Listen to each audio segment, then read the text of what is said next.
2025 has been a rough year for farmers between the fallout from President Trump's trade war, tariffs, and inflation. And to cap it all off, Trump announced a $12 billion bailout for farmers earlier this month. But for many, the move marked an admission that a year's worth of Trump's policies have upended their entire industry and threatened their livelihoods. Joining us to discuss the state of farming heading into 2026, founder and president of the National Black Farmers Association, John Boyd Jr. He's also a soybean farmer. John, it's good to see you. So walk me through how the impact of Trump's policies are being felt and seen at the tail end of 2025. How would you grade this past year for farmers? Thank you very much for that question. I would have to give the president an F minus. F minus? F minus. He came right into this country, right into his presidency, and imposed tariffs on China, Mexico, Canada. China was buying all of America's soybeans. Mexico was buying corn, and we were getting a lot of fertilizer from Canada. President imposed tariffs there. His tariffs didn't work the first time he was president in this country. They didn't work the first time. He came right back in and done the same thing. When the president came into his first term, I was selling soybeans for $16.80 a bushel. The price dropped all the way down to less than $8 a bushel. He got elected again, wow. And then he imposed tariffs again. And I had to stop harvesting my soybeans for the first time in my 42-year career. I've been producing soybeans in America for 42 years.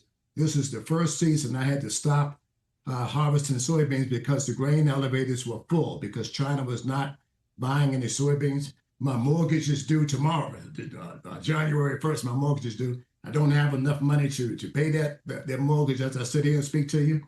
And now this president announces $12 billion, but the farmers can't get the money until February. And I just explained to you that farmers' notes are due and between November and January. Mine is due in January. All of these things has happened on this president's watch. He keeps saying Joe Biden is the cause of this. This is not Biden's mess. This is President Trump's mess. He came right in here and done it. He needs to own up to it. The bailout that he's proposing, $12 billion, is a drop in the bucket for agriculture, people. It really is. He gave $40 billion to Argentina, where that money should have been coming to America's farmers if he wants to save farmers. The average size of a farm for a Black-owned farm is roughly 50 acres. He's proposing $30 an acre, and his proposed bailout, that's about $1,500, people. And we have all kinds of bad information that Black farmers are opting out of this, all this stuff. That's not so. They still have to go into the office and go through the necessary procedures of reporting your crops. I want to announce that on your show. Farmers should still go into the FSA office and apply. Even though you're not going to get much apply anyway, we still have to have these resources to get to this bottom line. This president had a meeting at the White House, and I was trying to go to that meeting. He said, his administration said I couldn't come, something about DEI. There is that you couldn't come, a fourth-generation farmer, you couldn't come because of DEI?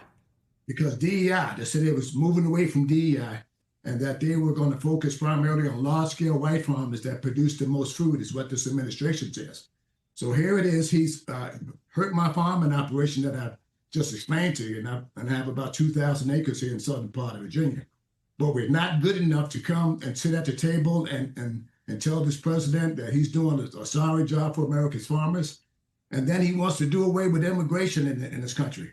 Somalians, Ethiopians, anybody that look like John Boyd, he wants to ship them people out on the deadline, but he wants to bring white farmers into this country from South Africa and give them a fast path to citizenship, land out of inventory in a homestead, things that they've never done in this country for a Black person that looks like me. That's why I give this president a F minus. One, he says because I'm Black, this is pretty much what they're saying, people, that I can't come to the meeting. But I want to tell you, there's no DEI on my farm. My cows eat the same amount of hay as a white man's cows. I have to be able to produce a crop in this country. All of these things. The DEI is required when I leave this because of the companies and how they're treating Black farmers in this country. We basically lost all of our land. This president has taken race relations in this country probably back to the 60s and all those policies that they're doing. So he wants to bring in white farmers, give them a fast path to citizenship, and anybody in this country that looks like me, he wants to take them out. But I want to say this. He made a mistake by taking immigrants out of this country. They're doing a lot of work that many Americans do not want to do in this country. And he hurt agriculture. And he sold his base out, which is white farmers in this country, when he did that $40 billion bailout. And I've seen them all on your network telling you, and I've been out here 42 years. I've never seen. They're being squeezed in all the ways that you've described. And that's not even to mention the fact that the expiring health care subsidies are going to hurt many farmers as well. John Boyd, you've done such an incredible job spelling out the connections between all of these pressure points. And I got to say, we're going to have to bring you back on to talk about that piece about the White House and the DEI allegations, because that deserves a lot more scrutiny.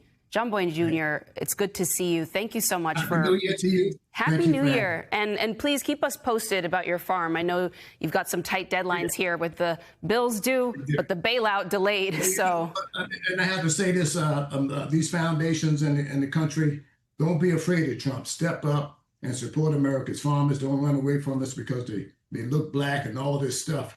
It's the wrong thing to do. It's not the right thing to do at this particular time in history. And America, guess what? Donald Trump will wind up on the wrong side of history. You heard it from John Boyd, and I said it on your show. This is not the American way. This isn't bringing the country together. This is the worst administration I've seen in my 42-year career. Thank you for having me. John Boyd Jr., thank you. And I know your family roots in farming go deep, so I hope you are able to hold on tight to them. Yes. Thank you. We're going to hold on. I'm putting God first. I'm putting my trust in God.